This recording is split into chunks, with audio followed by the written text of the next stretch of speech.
Do I believe direct mail is still a good source of marketing, or is it antiquated? Look, direct mail is what sets the tone for your marketing campaigns for any seasonal special or any special that you are marketing to a consumer. Okay, if you are a contractor, plumbing, electrical, any of them, if you are a contractor and you're doing a promotion for $88 or $88 is what you charge for, number one, direct mail sets the tone.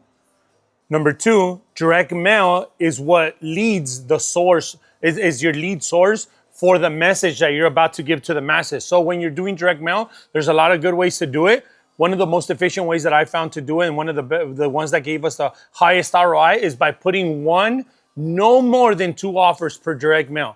I've seen some direct mail campaigns that people drop, and it's on like 7, 8, 9, 10 different offers that don't even make sense, that confuse the client. So a customer will see it, then they'll throw it away because it's like you're too confusing. So one maximum, and I say maximum because if you're a multi-trade business, like you do plumbing and air conditioning, electrical and plumbing and air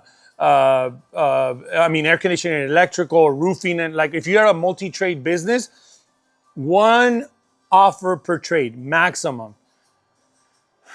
There's one of the highest ways I got in the ROIs on direct mail was always doing one or two offers maximum. It was always a $50 to $100 call to action on the direct mail. And then we enhance our direct mail by making sure that every source around it worked to convert it higher. And everything, so meaning, if we were doing an $88 tune-up for an air conditioning or heating, or if we're doing an $88 plumbing inspection, $88 electrical safety inspection, if we were doing that, then the direct mail piece started that, and then voicemail, ringless voicemail, email blast, text messaging, social media, TV, radio, every other source, social media, every other source was enhancing that $88. Meaning, hey, if we're gonna do $88 heating tune-up, my ringless voicemail would say something like, "Hey, Mr. and Mrs. Smith, it's Ishmael with Next Gen Air Conditioning. We happen to be in your neighborhood. We just did an $88 plumbing inspection at one of your neighbors. Usually, it's $128 for this offer. We have a special for $88. Call us back and we'll get you on the books today. We'll be out there." Something similar to that. Or, hey, Mr. and Mrs. Smith, make sure you don't turn on your heater without contacting Next Gen Air Conditioning. For $88, we make sure it's running safe and efficient for you. We make sure that it's running, at the right temperature, that you're able to control it, and that your house is safe to operate for $88. That was my direct mail campaign. That was my ringless voicemail campaign. My email blast and my direct mail was the exact same thing. My text messaging, if I did a text message campaign with a link or with a picture, it was the direct mail piece enhancing all one message.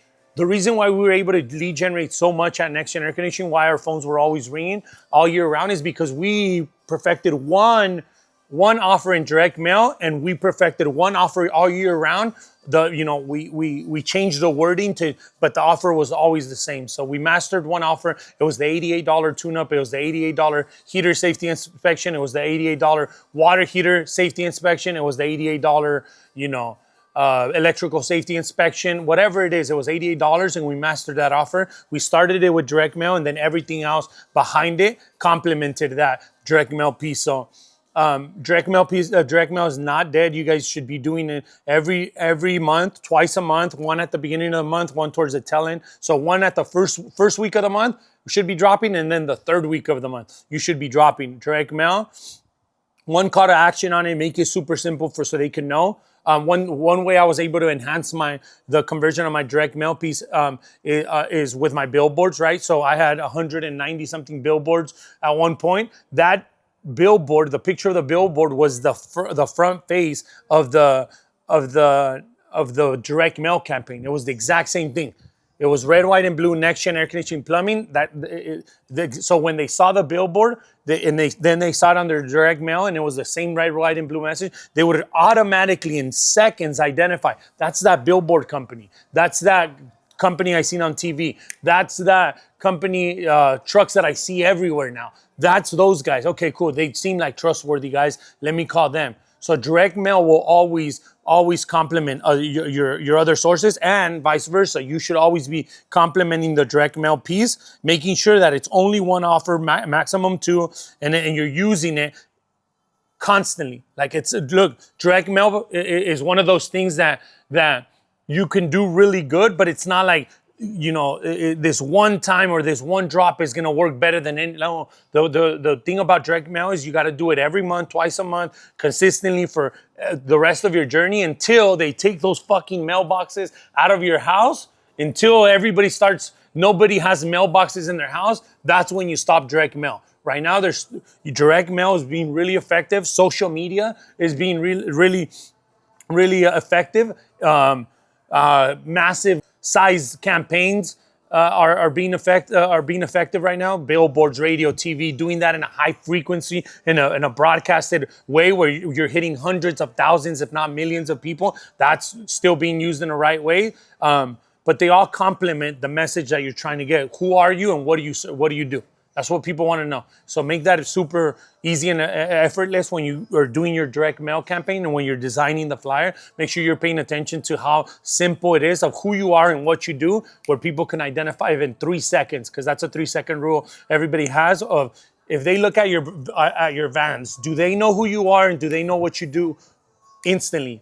By just looking at your vans. If they see that direct mail campaign on their direct mail piece, and they, in 3 seconds, they could identify who you are and what you do, you did your job, right? So when you're designing the direct mail campaign, it's just like designing a van, just like designing a billboard, just like designing, you know, an ad campaign. It's all super simple and super easy for the consumer to be able to see and act.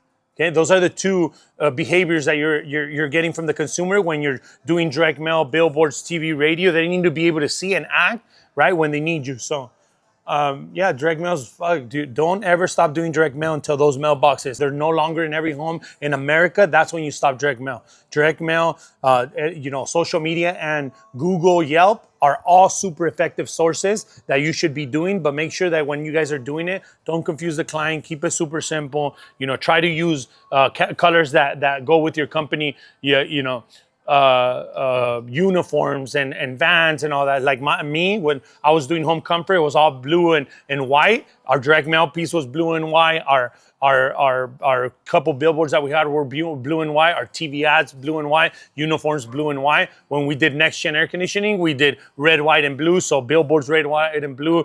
Direct mail campaigns, red, white, and blue. Uniforms, red, white, and blue. Vans, red, white, and blue. So everything was, you know, okay, that's those guys. So make sure you guys are using your direct mail campaign to set the tone in every marketing, and make sure that the only thing that changes in the direct mail piece is when you're A/B testing an offer, right? Let's say you want to test out, hey, what works out better, a $39 offer or a $89 offer? You know, I'm gonna try an A/B test on $10,000 pieces doing $29, you know, water heater flushes, and another $10,000 doing $89 water heater flushes. And what's gonna give me the most revenue, the most call volume, and the most conversion? What's gonna give me the better clientele? What's gonna give me the biggest return on an investment? And make a decision on that. So A/B testing. Look, I'm gonna tell you guys one thing. I'm gonna close this off. Ready? Direct mail piece still works. Will always work. Number one. Number two. Most importantly, don't ever stop A/B testing in direct mail. Meaning, don't ever stop testing an offer here. Don't ever stop testing different looks, different feels, different size, different fonts, but keeping the general message the same. Like, don't ever stop testing things out, because the only way you're gonna get better is by testing those direct mail campaigns, A/B testing different prices, different looks, different textures, different feels, different sizes, and to find out what gives you the best ROI. So direct mail still works. Make sure you always A/B test, and most importantly, keep it simple where it's a 3-second rule. They look and they act. Cool?